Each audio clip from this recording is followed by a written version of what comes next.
G'day, Trooper Cody and Steve with one of our light horse videos, and this will be interesting because we've done a lot of filming today. This is our last video for the day and this horse has behaved impeccably. So let's see how we go. I don't think I could stand the thought of my old fancy hack just crawling round old Cairo with a jippo on his back. Perhaps some English tourist out in Palestine will find my broken-hearted whaler with a wooden plough behind. I think I better shoot him than tell a little lie. He floundered in a wombat hole and then lay down to die. Maybe I'll be court-martialed, but I'm damned if I'm inclined to go back to Australia and leave my horse behind. Famous poem, Trooper Blue Gum, written at the end of World War I, written in the Middle East after the war, when the blokes knew they were going home, but knew also their horses weren't coming home with them. Trooper Blue Gum wasn't a trooper at all. He was an officer in the light horse in an era when perhaps it wasn't appropriate for officers to write poems and have them published in the newspaper. But it is nonetheless, there are just the last two verses of a very famous poem about the horses not coming home. What I'm getting at with this is that I've been doing Anzac Day and Remembrance Day parades in full light horse kit for many years now, and pretty much at every single one I go to, someone will come up to us and say, my granddad, my wife's granddad, my great-granddad, some relative was in the light horse and he shot his own horse rather than have some Arab take it on and have it mistreated. Now, the reality is that didn't happen. The myth has become entrenched in Australian law that that's what happened. Everyone thinks it's happened. If you look at our channel, there'd be hundreds of comments on different videos by people that say their horse was shot by their grandparents' horse was shot. So many people say it. Everyone seems to think to Australian law that this happened, and it really stems incredibly from Trooper Blue Gum's poem about I'd rather shoot my horse. What you've got to remember is that a horse in the army is no different to a BSA motorcycle that a courier, a dispatch rider might have, or a jeep. It's army property that has value. You can't take your BSA motorcycle that you loved because you've used it for 4 years during the war. You can't take that out into the desert and dump it because you don't want someone else to have it. You can't do that with your jeep. And just like that, these horses, they had value. And the army wasn't going to give up $1. Not after what World War I had cost the entire world and Australia. So let's just have a video in its entirety about the horses. So, Australia sent about 130,000 horses overseas during the 1914-18 period. 130,000. 80,000 of them went to the Indian Army in India. Actually more like the British Army in India, but 80,000 of them went to India. 40,000 went to the Middle East. Whatever was left went to England, to Europe, the Western Front, because as I've said in other videos, you've got to remember, a huge number of these were actually artillery horses, pack horses, donkeys, not necessarily horses to be ridden in the light horse. When the war ended, of those 40,000 horses that had gone to the Middle East, only 11,037 were left alive. How do we know it was 11,037? This is what I'm saying. The army, they had value. The army knew exactly to the horse how many they had. They decided that those horses were going to be split into groups that could be reused, and those that were not able to be reused would have to be destroyed. Of that 11,000, 600 were picked out as being exceptionally good breeding mare potential, and those 600 mares went to the UK for breeding purposes. Those that were fit enough went to France, some again went back to India, some went to the Finnish army, but sadly 2,853 horses were found to be unsuitable for sale, and so they were going to be shot. It is very sad. No one took their horse out into the desert and shot it. The Australian War Memorial tries to investigate all of these claims and myths and get to the truth. They have found one documented account of one trooper that shot his own horse. The sad thing about that is, when I say the horses were shot, they were taken in bunches to gullies where machine guns were set up, and then they were machine gunned.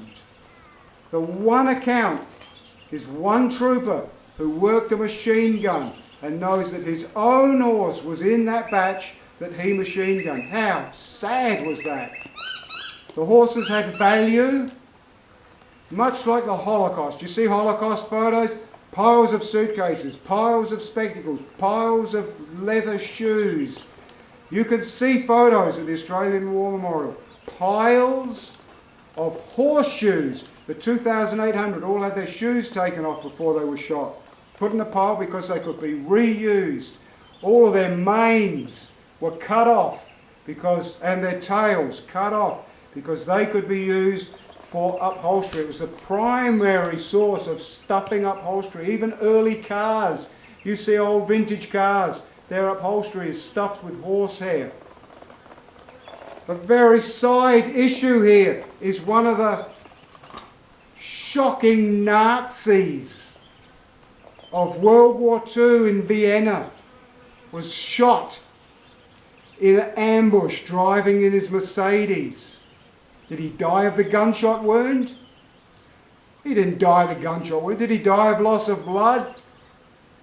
He died because the bullet that hit him passed through his seat, and it took a horsehair with it. And the bullet took the horsehair into him, and he died of septicemia because of the horsehair. Sidetrack there. I tend to do that. So where we're at is we can't find any accounts of troopers taking their horses out and shooting them, but it is a myth that has grown and grown and grown to the point where more people know it than don't know it. The other thing that happens to me a lot in public and on the YouTube channel is people saying, oh, it's so sad the horses didn't come back, but one did. So many people seem to know one horse came back. Lots of people in person and on YouTube say, and that was Bill.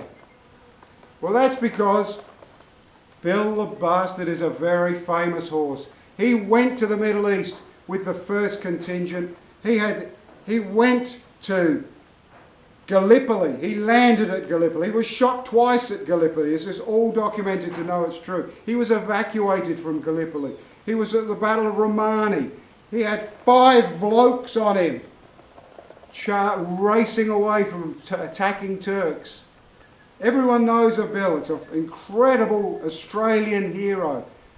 But they get confused. It wasn't Bill as the one horse that came back, even though he damn well should have. It was Sandy that is the one horse. Sandy was the one horse that came back. And he was the much-loved horse of Brigadier General Bridger. Now Bridger loved his horse, loved horses, good light horseman. And he went to Gallipoli.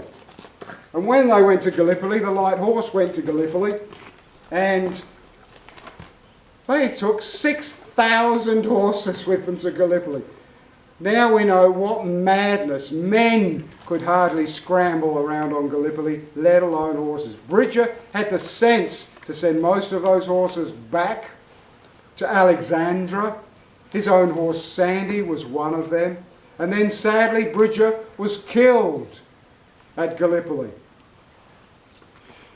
Sandy was lucky. He was at a veterinary hospital.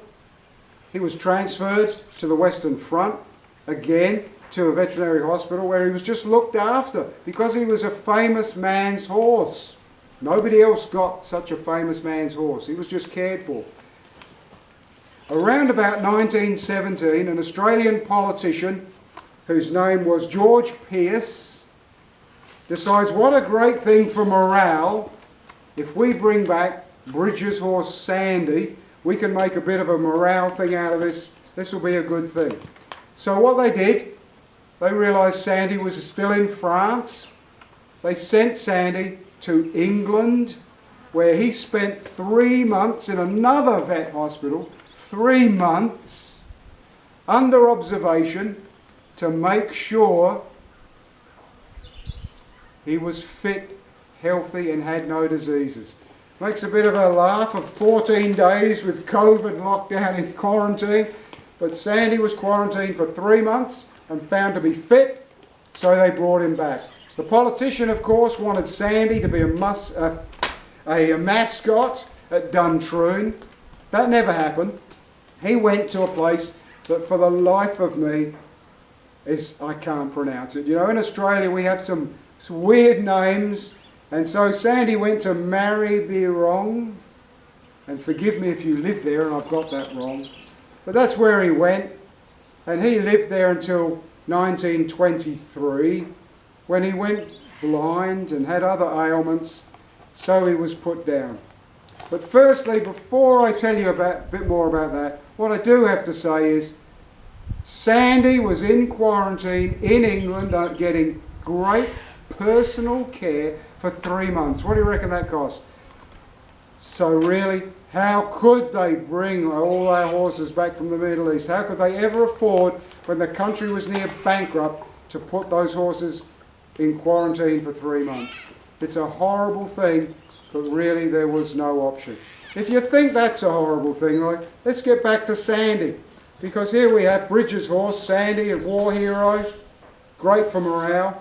So what should we do now that we've put him down? How about we cut his 4 feet off and we use those 4 hooves as paperweights, each one fitted with a little brass plaque to say it was one of Sandy's feet. The other thing we were going to do, how about we cut his head off and we stick it in a glass case. So these days sensibilities have changed a bit. Sandy's head is still in that glass case in the Australian War Memorial, but currently it's not on display. They'll tell you it's not on display because it's getting a bit threadbare, but the other argument is it's not on display because it's politically incorrect, it's just damn not right. Roy Rogers loved Trigger to bits. When Trigger died, Roy Rogers had him stuffed and in his house on display. As he got older though, Roy regretted doing that and wished he hadn't done it. And the true tragedy is that the horse, when the Roy Rogers Museum sadly went bankrupt, Trigger got sold to a really rich bloke to go in that really rich bloke's lounge room. That's pretty darn sad. Well, there's the story of Trooper Bluegum's poem, what it's done to Australian legend, if you like. There's a story of how many horses did go from Australia, of why they didn't come back, what really happened to them. Sandy, the one horse that did come back, and what's happened to him today. So there's the whole story about Australia's 130 horses that left this country in World War I, and one of 130,000 came back. We've made another video today. It's Banjo Patterson's The Last Parade. That's coming up soon. Have a look at that when it does. Share this video. The story needs to be told. Press like, make a comment.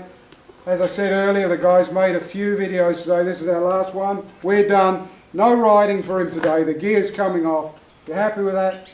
If you think he's done a good job, subscribe for the lad, eh? Cheers. Till next time. Thank you. That's it. That's it. Finished. Finished.